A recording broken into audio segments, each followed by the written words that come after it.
Yeah, I think it would be great if I had, that clear of a crystal ball, right? It's always a bit murky.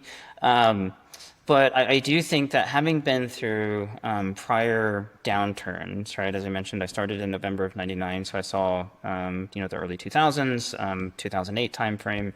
When I was at True, we actually closed our second fund, I think, 2 weeks before Lehman announced bankruptcy. So, it was very tight, but it was an exciting time to invest because of that, right? And so, the partners at True will tell you that that was probably one of their most exciting times to invest into the startup market. Um, and so I think that it makes for interesting opportunities where we're at today from an investment standpoint. I think there is a lot of uncertainty in the marketplace, more so than anything else. And it's not necessarily like the stock market or public markets are doing, terribly bad. Yes, we've had some, ups and downs, but if you look at overall, it's not like we've had a correction like we did in, '08 or in, early 2000.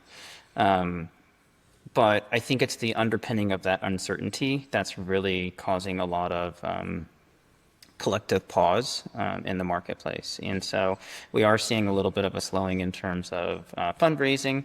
But, that being said, we've got some of our larger, more successful funds going out and raising capital quite aggressively and quite, not easily, but, very successfully.